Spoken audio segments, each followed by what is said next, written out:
Good morning, good afternoon, good evening. Michael Zuber, one rental at a time. Back with his Monday guest, Mr. Rylas Dana. How you doing, sir?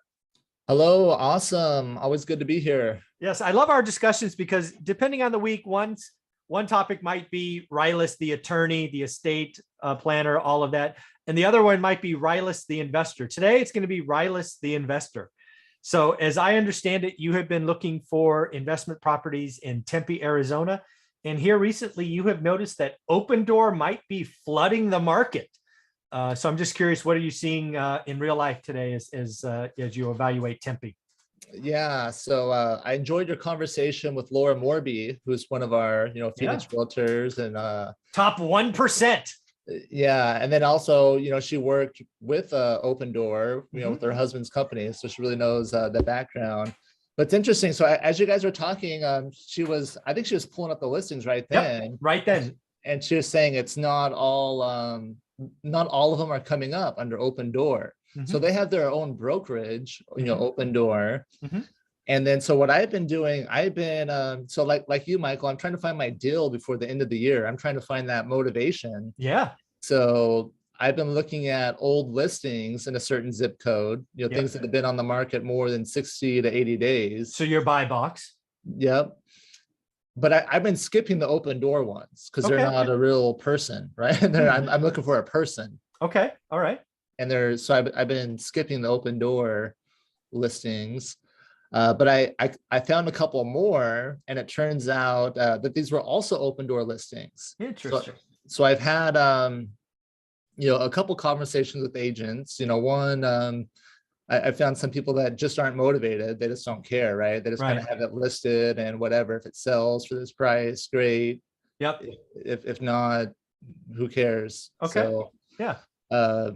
Not my people. A couple where I've talked to the agents. I'm like, what is it going to take? Like, what would it take to get this sold? Like, I'm sure you want to get this done before the end of the year. Is your buyer motivated? So I'm waiting to hear back from a couple of those. I'm not holding my breath. I'll follow up, but I'm hoping, again, just to find motivation. Yeah. But in making those calls, I found another brokerage, that said their client was Opendoor. Actually, I was like, okay, never mind. There's probably no motivation. It's a different animal than. Yeah. You know what? I want to push back on that a little bit. One of the things that's interesting, and again, you could be right, but again, I'm thinking my accounting brain, right?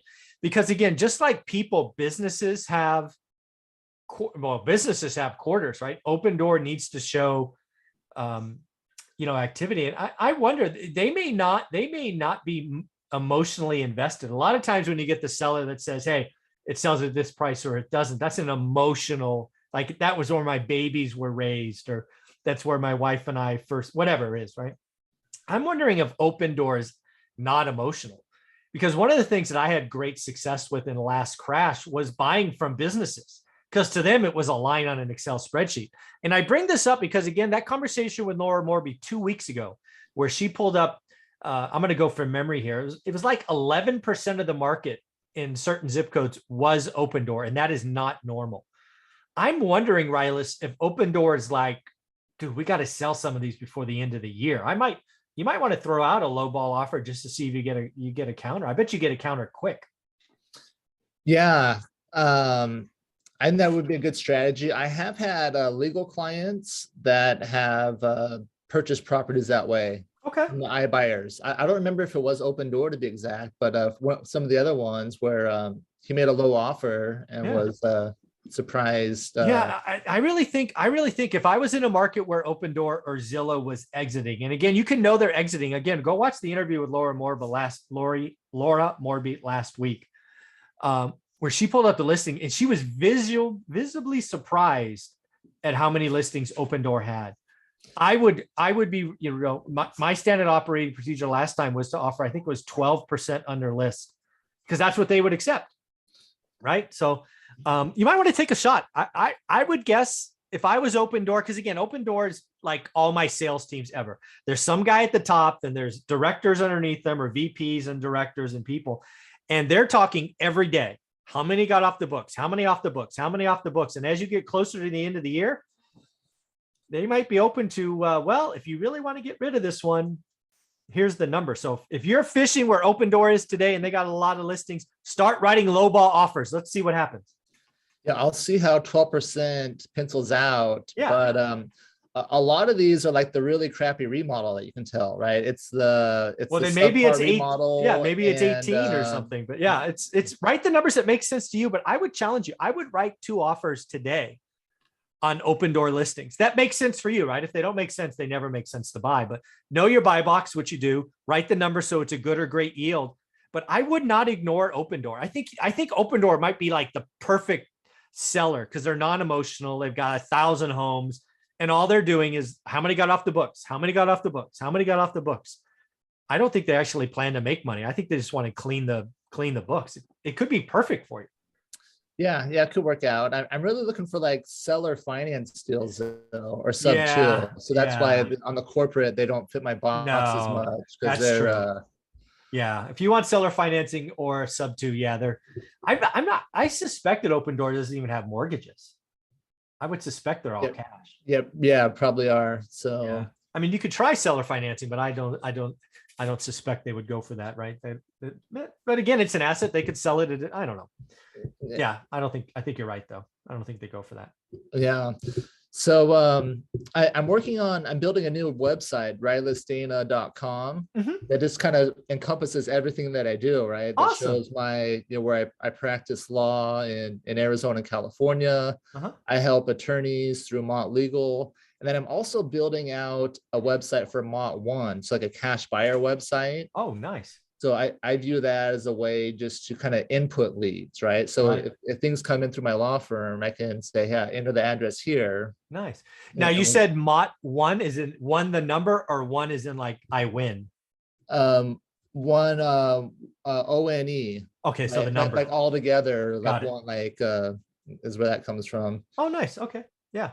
So that's so Mont One, it doesn't practice any law. So that's an entity that I have where there's I use it just for real estate. Because Got if it. I'm practicing law, then I have to follow all the lawyer rules with my marketing and all those things. Got So it. Yeah, you are doing amazing stuff. Again, what's going on? So, what are you seeing in Tempe these days? Obviously, Opendoor seems to be having a lot of listings. What else are you seeing? Are you seeing listings grow, or is it just all the Opendoor stuff? yeah, so I've been super busy in my my day job as an attorney, which Oh, is great. shucks.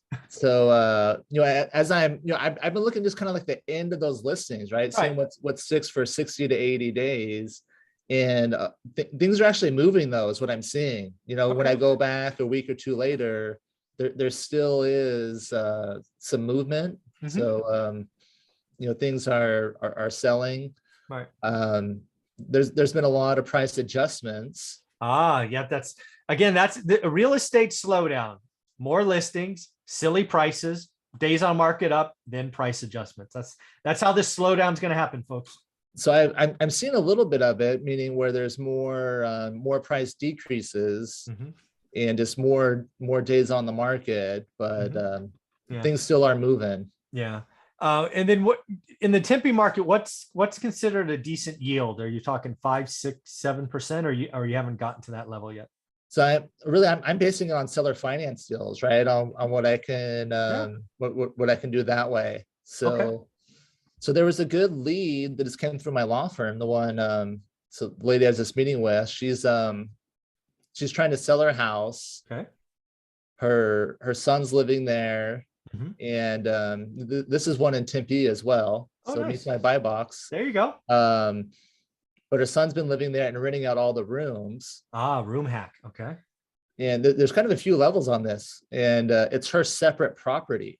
It's an inheritance. It's a house that she inherited. Mhm. So her son's been renting it out, Mhm. but he's ready. He's done doing that. He's done having roommates and managing it. Right. So she was going to sell it and 1031 into an apartment fund. Mhm. Okay. So as we started talking, I was like, be careful. I'm like, I mentioned your channel and Michael Zuber. I'm like, he's talking about things just like this, where Yeah. if there's one bad assumption on this investment that you get in, Yeah. if interest rates tick up and they got to refinance, you're probably the one that's going to lose in that deal, right? Absolutely. If there's a bunch of money in there. Yeah. So instead of selling your house, we talked about if she became the bank. Yeah, because that's essentially what she's telling you she wants, right? The only reason you would 1031 out of a house into an apartment is you want the income stream. So you're absolutely right. The right answer for her could be, okay, just become the bank. You're still on title, so you have security, and you get a check every month. I think that's a genius move. Yeah, so she didn't realize that was an option. So Wow. Yeah, so many people don't. so Yeah. we're gonna see what the deal is with the current sale. Mhm. She's under contract. She may be committed to have to go through that, but it's gonna need a probate. So it's gonna take a couple months to clear title. Mhm. So if Yeah, that's a deal sometimes it's killer, right. Sellers don't like that sometimes. um, yeah, so but interesting. I think there's gonna be a lot more opportunities like that is what I'm looking for, where they no mortgage on the property. Mhm. They don't need they don't need the money, Mhm. but just looking for ways to invest it. So Yeah, I absolutely think you're right. If we go into a real estate slowdown, not a crash, just a slowdown, transactions slow down, right? Prices probably stay flat. But yeah, when transactions slow down, the sellers who are truly motivated that want out, like this example, far more open to seller financing. It is really hard to get seller financing in a hot market because everybody wants their cash, right? But in a slowdown, it's a great time to have that additional skill set, whether it's seller financing or sub two, which you have. So I think there's great days ahead for true real estate investors next year. So I'm excited. Hopefully you are too.